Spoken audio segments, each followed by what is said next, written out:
What's up, everybody? Welcome. It is me, your nuclear barbarian, and I am here with another installment of the Nuclear Barbarians podcast. And today, I have a very distinguished guest who's been in the nuclear space the strongest and the longest, Rod Adams of Nucleation Capital and Atomic Insights, correct? That's right. All right. Thanks for joining me. Thanks for inviting me. Now, I'd like to get to know a little bit more about you before we get into some stuff about advanced. And I was reading on your very helpful site.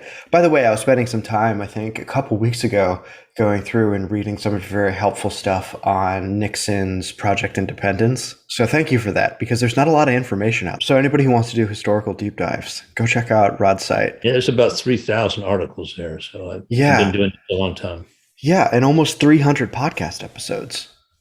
That's correct. I'm just a little guppy in comparison, but You're I was young and I'm kind of gray. So well, I was reading on your site that you worked on a Navy sub. You're a submarine a couple of engineer? them, yeah.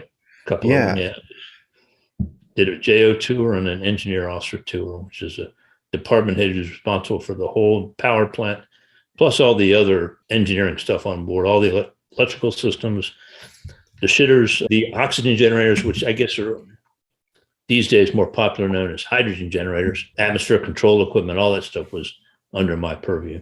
Wow, that's amazing. So how did you end up there? Well, I decided when I was very young that I wanted to study nuclear energy. All the way through high school, I told everybody I was going to be a nuclear engineer. And this was in the 1970s when that was a popular thing to say. Hmm. In the 70s, people were thinking about doing something in nuclear in the same way people in the 90s were thinking about doing something in computers or Mm. something in communications. So when I was telling my guidance counselor that I wanted to study nuclear engineering, he said the best people to teach nuclear engineering is the Navy. Mm. And he said, and they've got this great college you can go to for free. And I said, if it's free, it's for me. Yeah. You were like, I like that price tag.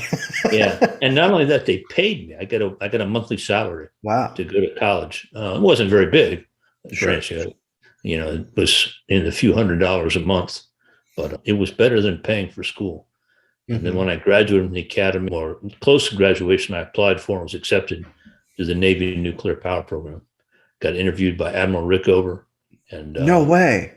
oh, yeah. Wow. That's Admiral amazing. Rickover, Admiral Rickover interviewed every single officer being trained in nuclear energy from about 1953 all the way to 1982. Oh man. I graduated from the academy in 81. So I was in the second to last class to be interviewed by Rickover. So that was an interesting experience. My interview lasted probably less than a minute. I went into the interview. He said, Adams, so why were you an English major? And I said, well, because I like to read and write, sir. He says, right, huh? Have you ever written any books? And I said, not yet, sir. He said, so I've written 3 of them. Have you ever read any of them? And I said, not yet, sir. And he said, get out of here. So that was it. Amazing. Yeah. That's a great tale. I love it. So I've been reading about utility history lately Mhm. and the downfall of the utility consensus, which starts to happen around the 70s. And it is heartbreaking in some ways, in Mhm. many ways, especially to hear young Rod Adams was like, I'm going to work in nuclear. And everybody was like, awesome. And then it's like 10 years later, it's a totally different scene. Mhm. Did you feel that shift as it was happening at all? In some ways. I was in college. I mean, it was before my Rickover interview Hmm. that 3 Mile Island happened. Hmm. And I saw what was being said and what was being heard. And I just couldn't understand why people were so frightened or whatever. The reaction didn't seem to me to be anywhere close to reality. Hmm. It just, I could read and said, well, yeah, people were asked to leave and they came back. Nobody got hurt. It's not like it's the only time that people have been evacuated for the risk of an industrial accident. People get evacuated for when a tanker car carrying chlorine overturns, when a natural gas leak happens, and people are worried about it. And when a natural gas leak happens, it's not too uncommon for an explosion to follow soon after, a rather impressive explosion sometimes. So, I just didn't understand why people were so upset. And then, I went to nuclear power school and put my head down and worked really hard for most of the 80s, spent maybe a third of the 80s underwater, not reading newspapers or doing anything other than occasionally seeing headlines. When I was home, I had lots of things that were of concern, my family, those kinds of things. So throughout the 80s, I really didn't pay much attention to what was going on in nuclear. And sometime around 1990, I started to wonder what had happened to this amazing energy source, to me that was magical. I mean, I would go on a submarine and just think about the fact that the core of a reactor on a submarine is approximately small enough to fit underneath my office desk. Wow. And that core contained fissile material that weighed almost exactly as much as my current body weight. I used to say it was less than my current body weight, or a little bit more than my current body weight, I should say. It was a little bit more than my current body weight then, but yeah, I've grown to meet it. Yeah, time comes for us all, I suppose.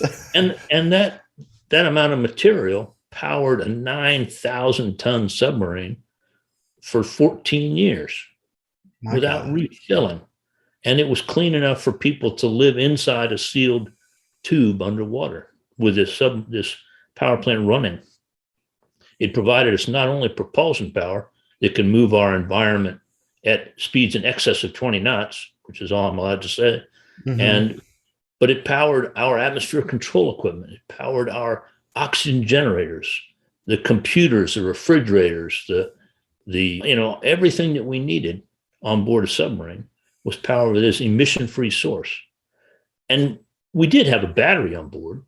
We needed emergency power now and again if the reactor had a problem. The battery could supply us for maybe a couple of hours if we rigged for reduced electrical and cut all of our loads down to minimum. And we didn't try to go any faster than 4 knots. And so and it was a big battery, by the way. One of the first things you do when you're an officer on board a submarine is to become a battery charging lineup officer. In other words, you have to really be careful about how you control the ventilation systems to make sure that the hydrogen that gets generated when you're charging a lead acid storage battery gets dissipated and evacuated from the ship. Because concentrations of hydrogen are really dangerous. Really dangerous and really hard to contain. Tiny molecule. Well, one of the last deadly accidents that the nuclear submarine force had was an accident on the USS Bonefish, which happened while I was an active submariner, and they had a battery fire. It just, terrible thing. So, of course, like I said, that happened when I was still an active submariner, which I stopped being an active submariner about 1990. So what happens after 1990? You continue in the nuclear space, I imagine. I did, yeah. In 1990, I finished my engineer tour. So I'd spent the 80s underwater, and almost exactly the end of 1989, I finished my engineer tour. So I was assigned to go to the Naval Academy as a company officer, what I ended up being. Had a different assignment when I first got there, but they decided that they needed some mature company officers for various reasons. But anyway, so I was lieutenant commander, signed as a company officer, just spent 3 years as the engineer officer of a submarine, and had a lot of free time on my hands. Even though I was a parent and doing all kinds of cool stuff with my kids, I needed to fill some space that was available during the working day. So I took some engineering classes, audited them, and I started doing a lot of reading in the library, trying to figure out why this magical power source had such a failure, and we'd stopped building new plants In the mid 1970s, before Three Mile Island, is when we stopped ordering new plants. Yeah, we kept building them, and some of them took a long time to complete, and there were still some being brought online in the late 80s. But all those were started before 1974. So the time went from about 4 years ish for construction to 12. So a lot of well, stuff. It's not. I don't want to say across the board. I'm just saying that that's why some of the things that get built started in the 70s switch on in the 80s. yeah, yeah. Well, there was a lot of explanations for that. One of the things that doesn't get spoken about much is that some of the earliest scheduled expansions, scheduled delays were not necessarily caused by regulations. The industry took a lot of orders in rapid succession. And who refuses an order? Yeah. But their factories really weren't up to the task of producing some of the long lead time items like pressure vessels and steam generators and reactor coolant pumps that they needed. And so some of the earliest delays were simply caused by the backlog of key equipment. And those delays didn't help the industry. In particular, because utilities plan a long time in advance. And if they have plants that they know are going to get ready to retire, they have to plan 5 or 10 years in advance to order a new facility and to get it ready before the old one drops off. They plan in a make before break situation, which in other words, you got to have the new one online before you can take the old one offline. And so when the nuclear plants got delayed 3, 4, and 5 years, some of those older plants had to be extended several times. So that didn't make nuclear very popular with the utilities. Yes, there was also a lot of regulatory ratcheting that occurred, and some of that slowed down the construction. And then Three Mile Island did insert about a 3-year stop. The Nuclear Regulatory Commission did not approve anything for about 3 years after Three Mile Island. They were going through and trying to figure out what the lessons learned were, how they had to change regulations, those kinds of things. And so that stretched all the plants out. Now, that coincided with something that you and your generation probably don't quite understand, but the prime interest rate was roughly 18 to 20%. The rate on a mortgage was 14 or 15%. And if you've got a project like a nuclear power plant underway, and you insert a 3-year delay, not only do you have this workforce paying issue, you got to keep paying the workers, otherwise they dissipate and all your knowledge gets lost. But now you're also paying interest on your money that you borrowed to construct. And at the doubling time of 14% interest rates is maybe, 6 years? So just 6 years, the cost of your plant could double. It's crazy. So and it's a way to piss off ratepayers too. Well, yeah, it pissed off ratepayers. Now, initially, there was some of this. The monopoly utility model with an obligation to serve allowed the Public Utility Commission to set rates, and they set them based on the capital invested plus a return on capital, and a certain percentage return on capital.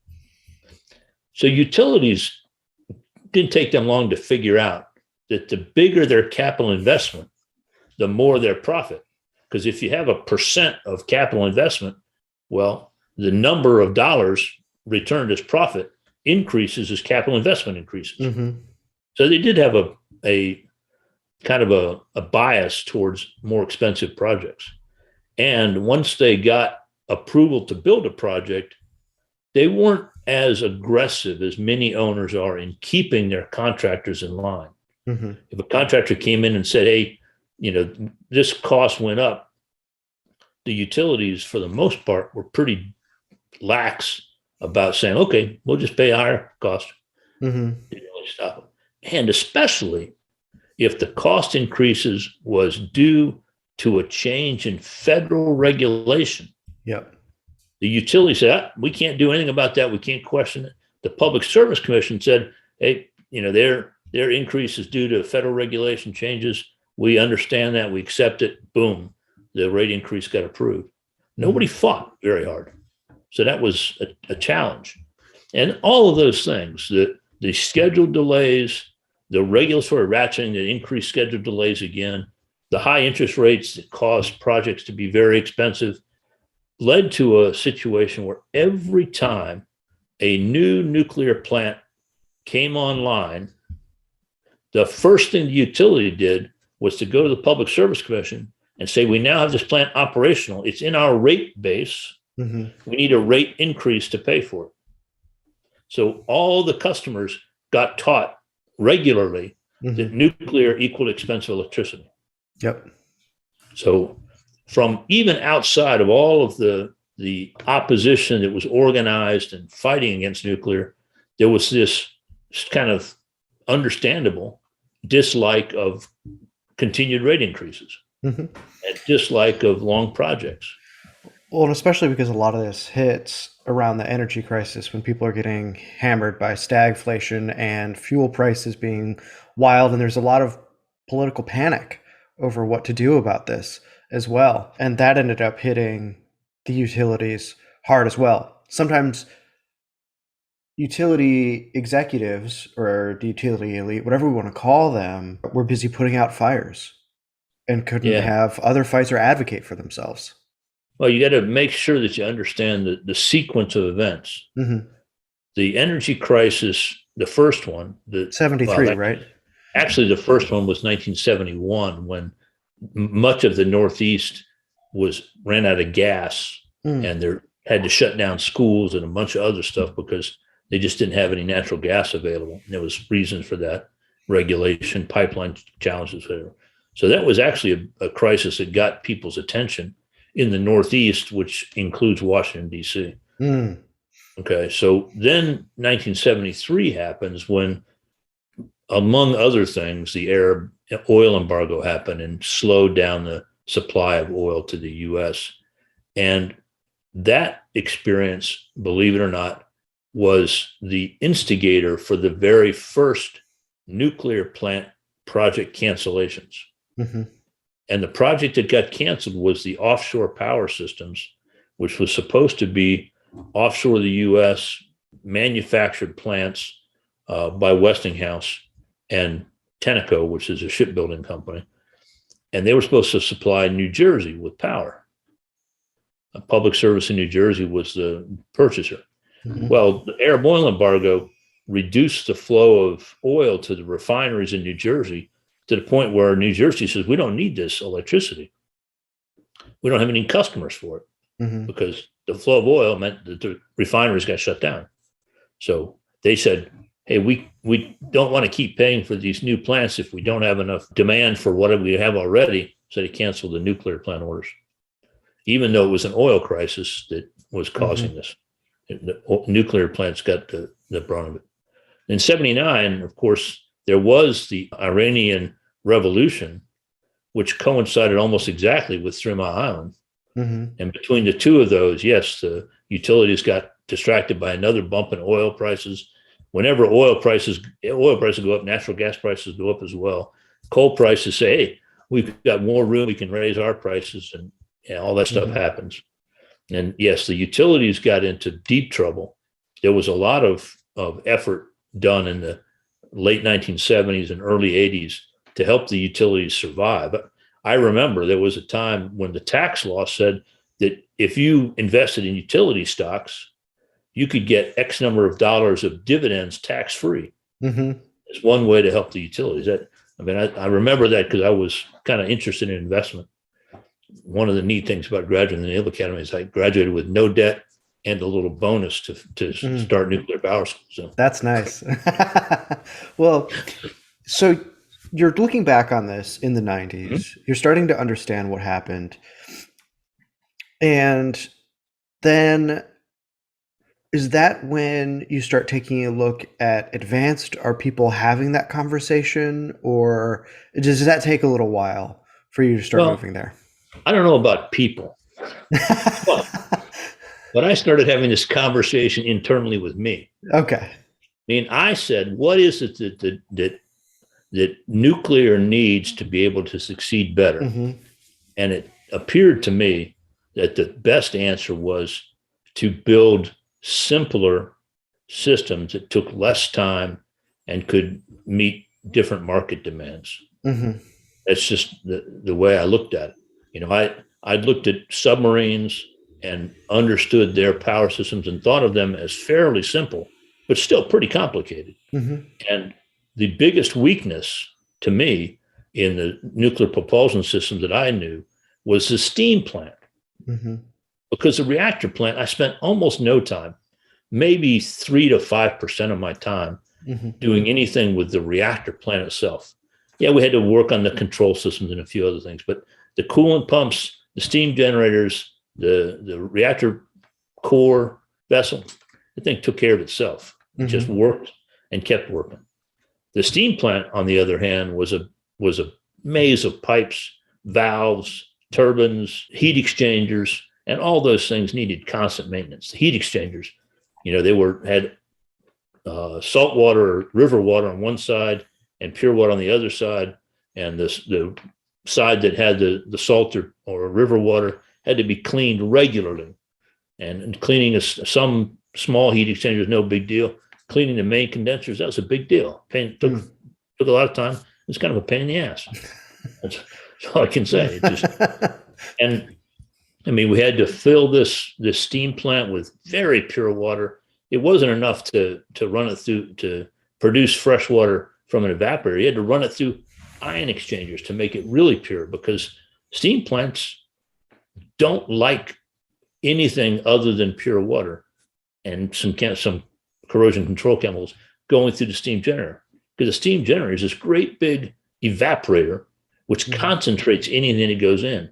If there's any hint of sodium chloride, salt, going into the steam generator, you get this buildup, and the pipes in there, the little teeny tubes, don't want sodium chloride on one side or the other.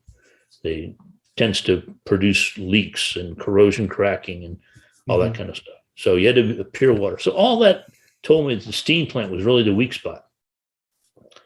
And I had some knowledge of gas turbines, being a naval officer, and many of our ships are gas turbines. So I understood gas turbines pretty well. Had buddies that were engineers on gas turbine plants. So I went to the library one day and said, what if we could combine the reactor, the beautiful self-controlling, physics-controlling, a negative temperature coefficient of reactivity reactor that, lasts forever, no emissions. What if we combine that with a gas turbine? Mm-hmm. So I went into the library, which at that time had this green on green screen with a, automated search of the card catalog.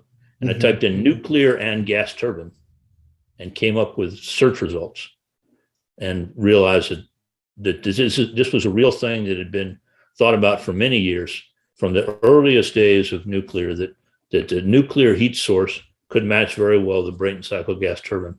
And I followed that path down the road of, ended up patenting an invention that I thought made this thing work better, formed a small company called Adams Atomic Engines, left the Navy, went on reserve duty, and tried to build a company. After 3 years, I realized that Adams Atomic Engines was about, I didn't know how many years, but we were ahead of the bleeding edge. We were not making any progress. When we first started in 1993, the price of natural gas was pretty solid at about $5 or $6 a million BTU. We just had another oil scare with the Persian Gulf war. I knew all about what was going on there, the tankers, all that stuff. And so I said, the world needs a nuclear. It needs a simplified nuclear. It needs something that works better than a nuclear steam plant, even though nuclear steam plants are pretty cool. But by 96, the price of natural gas had dropped to $2 a million BTU. fewer people were interested in talking about nuclear. Mhm. There was all kinds of publications that were saying natural gas was going to be cheap forever. And we had this abundant source. At that time, it was coal bed methane. Mhm. It was big, and a few other things that were so. It was before the shale fracking gas. revolution, but it Yeah. still was there. We had lots of gas. We built lots of gas power plant capacity. It seemed like the way to go, and so that was my foray into my initial foray into advanced nuclear, and part of what I did when I was running Adams Atomic Engine was to start writing stories about what I thought people didn't know about nuclear and what they would like to learn.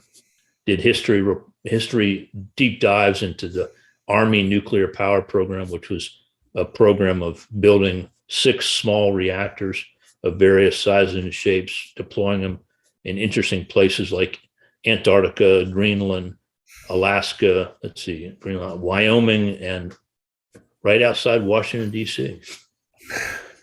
Was actually within the Beltway. Wow. Down at Fort Belvoir. Man. So I wrote about those things. I wrote about what the opposition was. I wrote about nuclear fuel recycling, what the waste problem was, all that stuff. A publication was initially called Atomic Energy Insights. Mm-hmm. But I quickly realized that AEI was a 3-letter abbreviation that was taken by a group that I didn't agree much with, the American Enterprise Institute, and changed the name to Atomic Insights. Gotcha. Sometime around 95, I met a college student who said, "Hey, Rod, we really love your Atomic Insights." And by the way, I was giving talks at colleges around the country. And this was at University of Wisconsin. And it was an ANS, American Nuclear Society student conference held by the University of Wisconsin. One of the students says to me, "Rod, we love your publication, but why don't you put it on the web so other people can read it?" And at that point, I said, "What's a web?" It's 95, So that student, now Dr. Sama Bilbao y Leon, is the Director General of the World Nuclear Association. Oh, wow. So she was the one who initially did the HTML coding and no helped way. me put Atomic Insights on the web. Yeah. That's astounding. That's so cool. Yeah, I think so. Sam is a wonderful lady. She does great work. She's got an amazing resume. She's worked in utilities. She's gone to the IAEA. She founded the nuclear engineering program at VCU, Virginia Commonwealth University. Wow. Just an amazing person now. And she went to the Nuclear Energy Agency and now is at the World Nuclear Association. So. Man, that's amazing. So I have some listeners who are new to energy, new to nuclear. And I was wondering if you could lay out for us the difference between what people call traditional and advanced nuclear in broad strokes. Sure. In the first atomic age, what I'd like to say, the initial development of nuclear as a power source, a controllable power source that could spin a turbine and generate power, propulsion power, mostly for the Navy, but electricity for the electrical power industry. I mean, it's really everything's the same except whether you turn a shaft with a propeller on the end or whether you turn a shaft that has an electrical generator on it. So that system, the pressurized water reactor, is water at very high temperatures, I don't know, 200 or 300 degrees C, and then goes through a heat exchanger and produces steam. Now, of course, if water is at 300 degrees C, which is way above the boiling point, the only way you keep it water is to keep it under high pressure. So that's where the pressurized comes from. So you keep this water, you circulate the water through a reactor that just makes it hot. Now, the reactor is just a heat source. It doesn't have to make water hot. It can make liquid sodium hot. It could make molten salt hot. It could make gas, either helium or nitrogen, hot.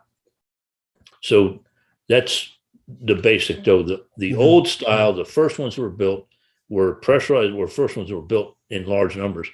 Pressurized water reactors turning a turbine. Now, General Electric did some research with the AEC, and they developed a modification of that. And they said those heat exchangers are a big problem. What if we simply boil the water in the reactor core and produce steam? You separate the steam out from water and you bring the water back, but you take the steam off and you send that directly to a turbine.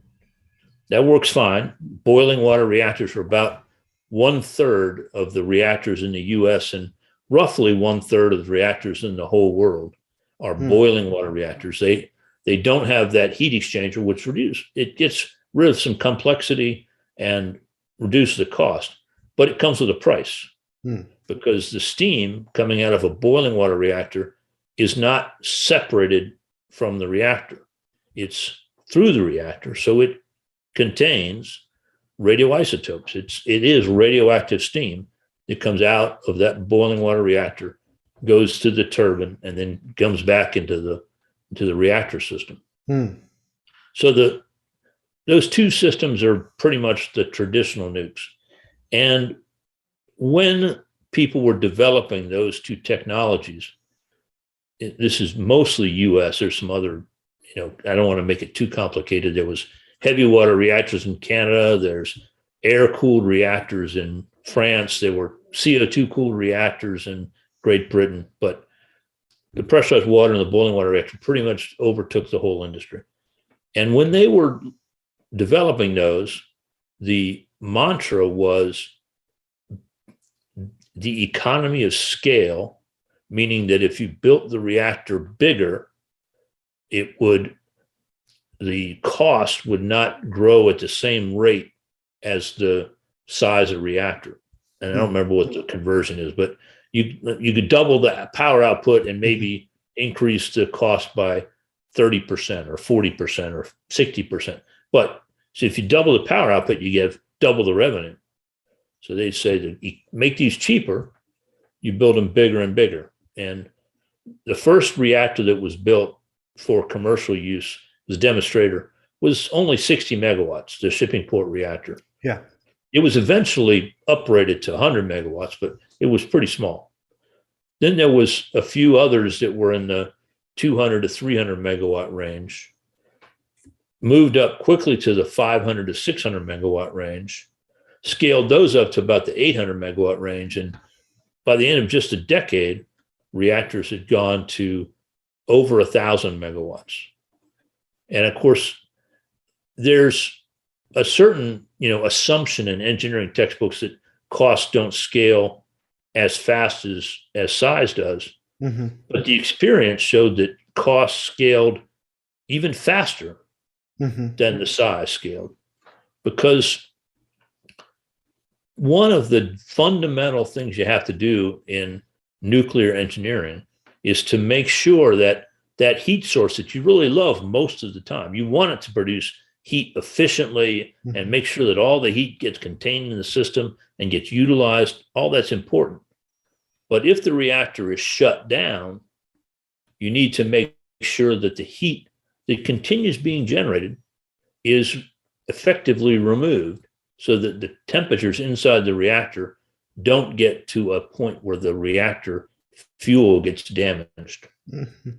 And the bigger the reactor, the more complicated it can be to ensure that it keeps cool at the time that you need it to keep cool. Now, again, when the reactor is operating, you don't want to artificially cool it. You don't want to take energy out of the system. You want it to be, efficiently used. Yeah. But you need to be able to get the energy out when it's shut down. And one of the things that happens when you get a reactor core, for your people that are new to nuclear, when you first shut down a reactor, there's radioisotopes that are in that fuel matrix and generating heat as they decay.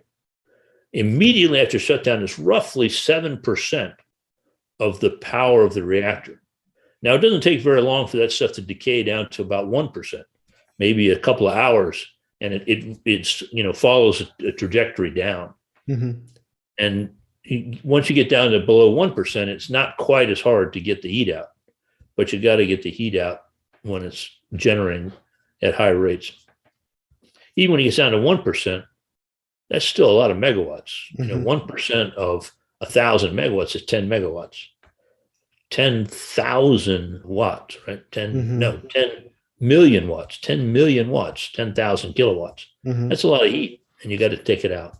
So the traditional nukes are big. They have steam plants, Mm-hmm. which most of the new ones do too.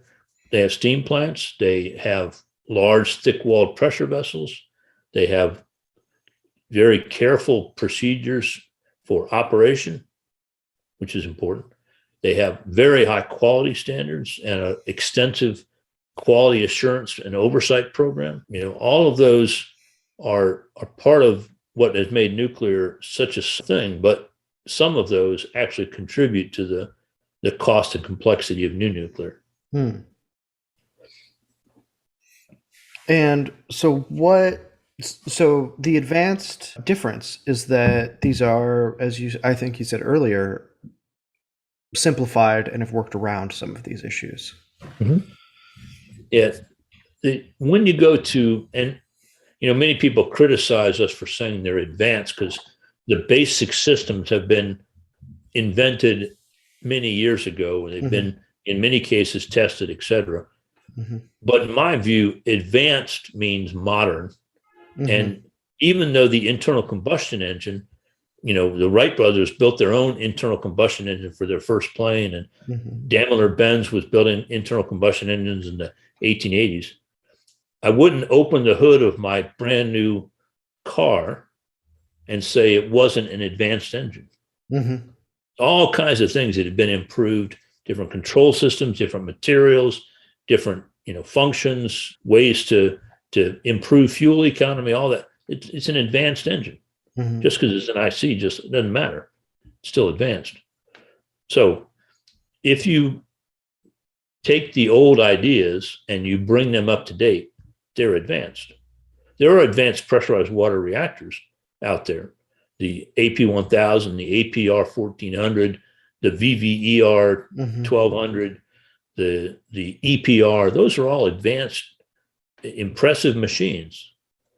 But they are big projects. Mm-hmm. They do take time to get up to speed and learning how to build them. They take a lot of workers and a lot of training and a lot of experience to get to where they can build them effectively. And right now in the West, that's the Europe and the US, we don't have a very good track record because we've only built first of a kinds. Mm-hmm. It's just because you've built an EPR in China or an AP1000 in China doesn't mean that US workers or Finland workers or French workers know how to build those plants. Yep. It takes time. But there's other people that have taken a look at nuclear and said, nuclear doesn't have to be in just a tiny niche of the energy market. Mm-hmm. The energy market's vast. It goes all the way from leaf blowers. Yeah, it's so big. It's so big. There's propulsion systems for ships. There's diesel engines that drive trains. There's aircraft engines. There's automobile engines. There's big truck engines and all kinds of stuff. Mm-hmm. And by going through this economy of scale idea, the nuclear industry worked itself into a very small niche of the largest utilities in the world, only the largest. In the US, we have 6,000 electricity selling entities, and only about 20 of them are what people might consider as to be large enough to be a partial owner of a large nuclear plant. And even those, they build a coalition to build a plant. The Vogtle plant is not entirely owned by Georgia Power, even though Georgia Power is a huge utility. It's part of a bigger utility group. They only own about 45%. The others are Jacksonville Electric Authority, Oglethorpe, the city of, I can't remember. There's a lot. There's a lot of people who have skin in the game on that project. Yeah, Vogel's a big, and that's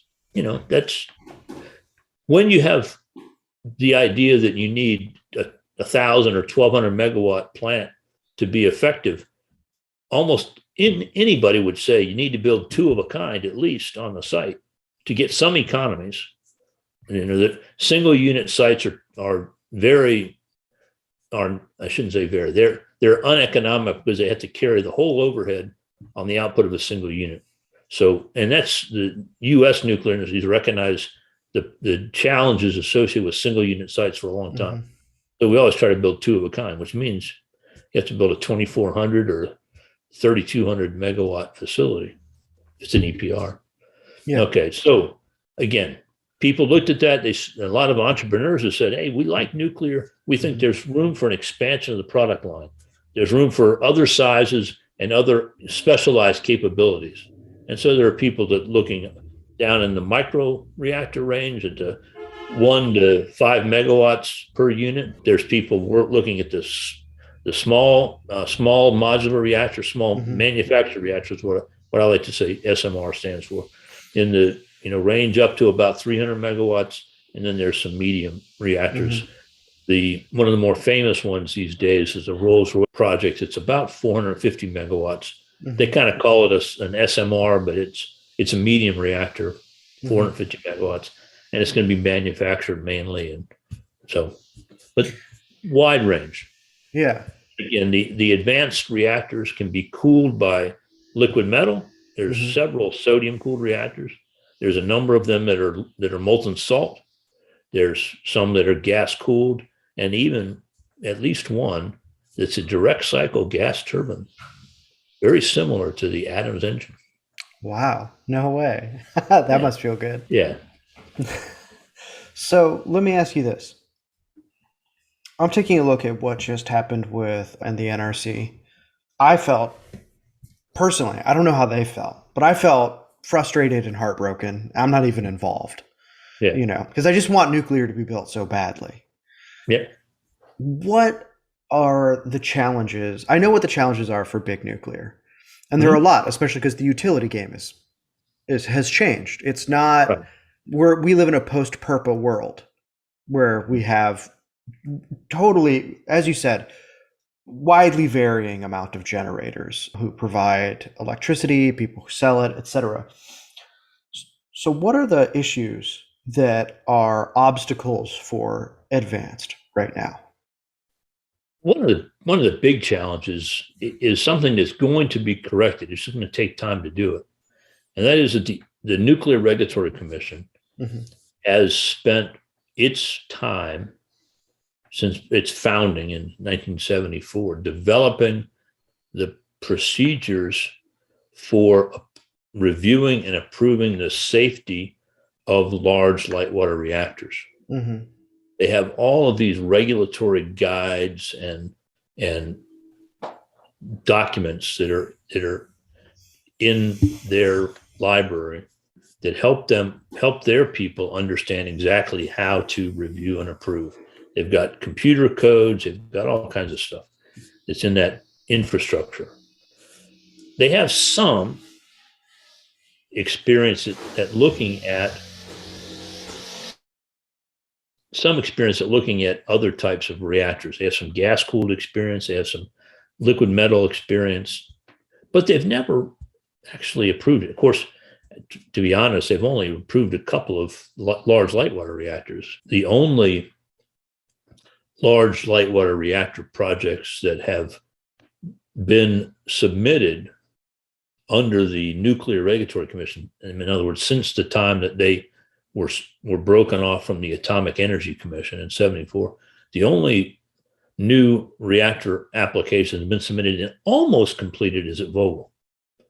Vogel's not even completed yet, but none of the others. Every other operating nuclear plant in the U.S. submitted their initial license application to the Atomic Energy Commission. Wow. It's not a never a good record of production there. And that must have been back when David Lilienthal was still on the AEC. He'd been gone for a bit? He left the AEC, I think, in the 50s. Okay. Early 60s. I always forget when he made the leap to being AEC to global development guy. I can never remember exactly when that happened. Yeah. Well, he was AEC starting in 54. Okay. under the Atomic Energy Act of 54. I guess he actually took over in 50. No, I take that back. Lilienthal was the first chairman of the Atomic Yeah. Energy Commission, which was formed after the passage of the Atomic Energy Act of 1946. Hmm. He became chairman in like 47 in Yeah. 1947. Yeah. So So, he was gone in the 50s. okay. So, I mean, I joke the NRC stands for Nuclear Rejection Committee because that's what it feels like sometimes, and it seems like I come. I guess my lineage is from people who are very much focused on traditional nuclear, Mm-hmm. and it seems to me like a great opportunity for advanced and traditional nuclear people because I think we need all types of generation on the grid from Mm-hmm. nuclear. Like I lived in New Mexico for a while. There are parts of New Mexico that don't really need thousands and thousands of megawatts from it just wouldn't make sense Right. for what's happening out there. It seems like figuring out a way to rework the regulatory regime is something that is in all of our interests going forward. Yep. Now there is a formal process underway right now Okay. to try to change the regulations or add another set of regulations and it's called the Part 53 Hmm. process. Right now, there are two different processes you can follow to get a operating license, and one is the Part 50 process, in which you actually have two steps. You get a construction permit, Hmm. and then after you've mostly built your plant, you can apply for an operating license. The other one is the Part 52 process, which is a one step, and I'll put that in quotes, one step process where you apply for a combined license, which is Hmm. both construction and operating. And that process is the one under which Vogel is being built. Now, I put the quotes around that as a because part of the Part 52 process is you have to produce a set of inspection test, some ITAC is what it's called, yeah, inspection and test programs to check things that you've constructed to make sure you built them in accordance with what you said you were going to do when you got your initial license. But the ITAC can be very complicated. At Vogel, it's something like 1,200 different things they have to do to to My meet their God, ITAC requirements. And man. you have to pass all those before you can get started. Yeah, it's not like you Opera. just be like, well, I'll get a B on some of these and A's on the Yeah. rest. No. It's not like Well, how I used to treat my high school career. yeah. In other words. So anyway, I'll go back to so the NRC is making changes now. Mhm. Going back to Oklo is suggesting some significant changes in the way the NRC reviews applications, particularly for advanced Mhm. nuclear power. And they submitted two methodology reports, one for how they determine what their maximum credible accident is, and Mhm. one for determining how to classify system structures and components. You know, and I can't really speak fully because I can't Sure. anyway, Sure. I Yeah, can't speak fully. I understand. Um, but part of the reason that the NRC and it was an action that was surprising, and probably there's some people that are busily explaining why they did it. Mhm. But part of the reason I think that the NRC issued this letter rejecting, without prejudice, by the way, Mhm. rejecting Oklo's application was by doing that, they stopped the clock. Mhm. And the NRC was under a pretty strict clock, according to a law passed by the Congress a couple of years ago, Nuclear Energy Modernization Act, I think is what it was, which one it was. Mhm. The NRC has 36 months to review and approve an advanced nuclear power application. And they don't normally do a process of requests for information, RAIs, requests for additional information, and then get a response back from the applicant. Mhm. But if they do that process too many times, their clock keeps ticking, Yeah. and they start feeling like there's no way they can complete the review and the amount of time Congress said they have to do to complete it. And no government employee really likes to violate a direction given to them by Congress. Mm-hmm. So I think that part of the reason that they rejected it, and they'll be open to resubmission. It's in their budget and all that stuff.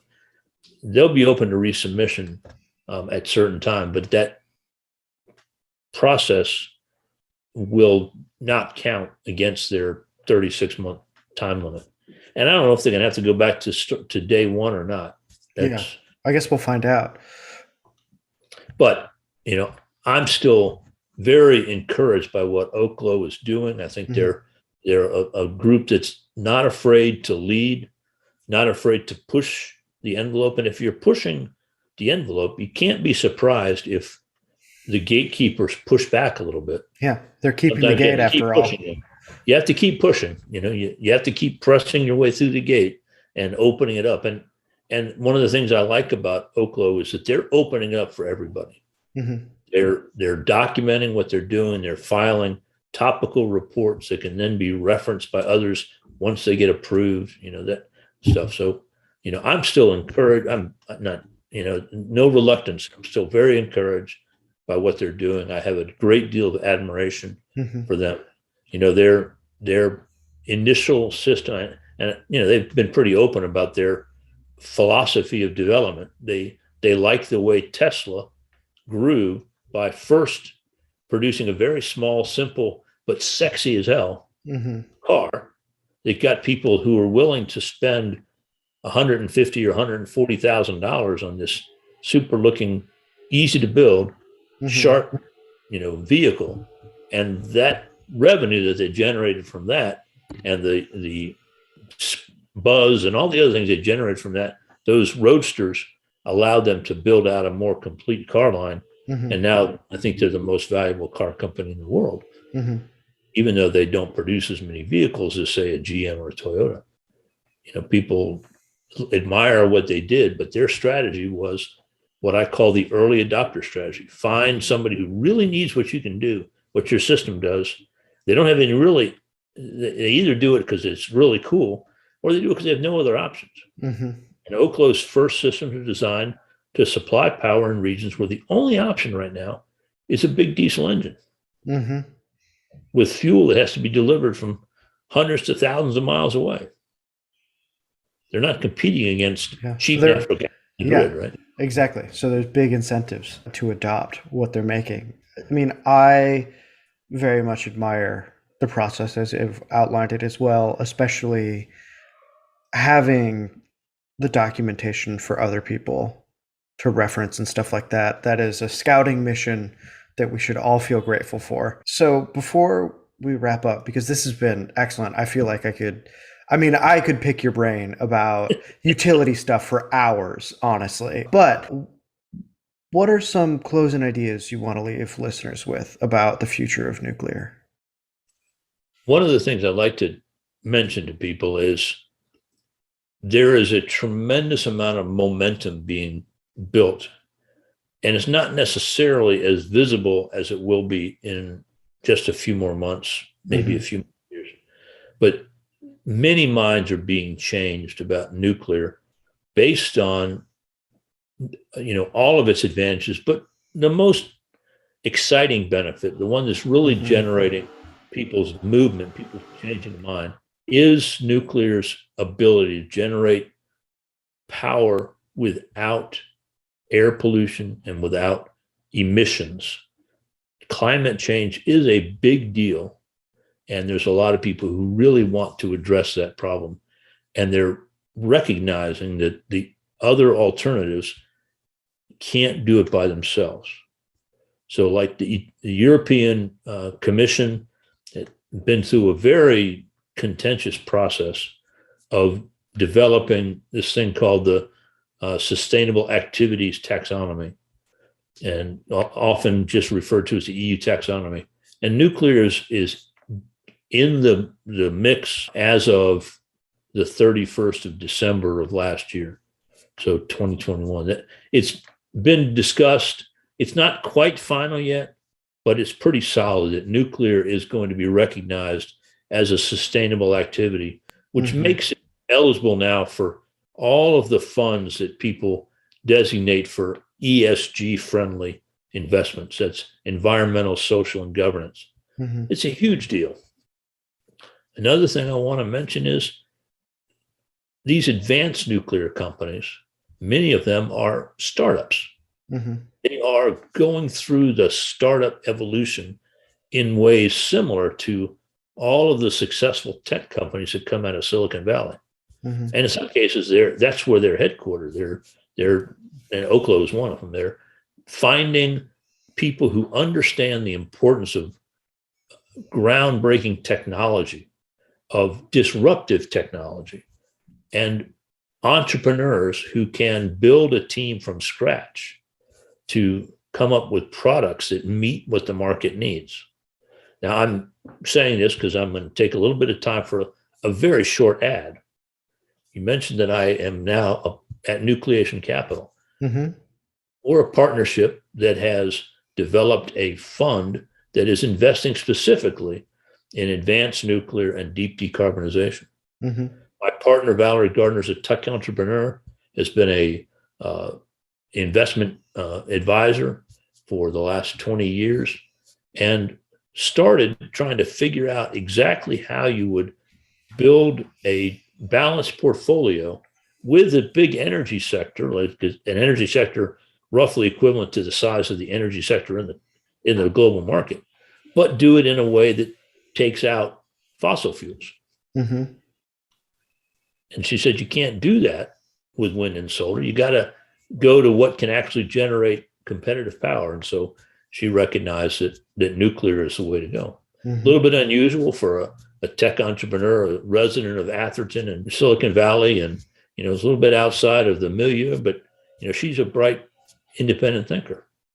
So we've built this thing. And by the way, we're not exactly a traditional venture capital fund. We are taking investments from people who can qualify as accredited investors and taking them in increments in the range of $5,000 per quarter for 4 quarters. But it's not like it's limited to high net worth individuals or foundations or pension funds or whatever. We believe that there are many people that want nuclear to succeed and don't mind helping nuclear to succeed and to buy a piece that might help them to gain a return. And we believe there's some good returns in this. That's awesome. Well, we will end here, Rod. Thank you for coming on. The leaf blower guy is attacking the area around my apartment. So it seems like now is as good a time as any. People can find you, Atomic Rod, on Twitter, I believe, and at atomicinsights.com. That's right. All right. Take care. Remember, everybody, stay sharp, stay strong, stay radiant. We'll see you next time. On the crescendo of leaf blower. Bye.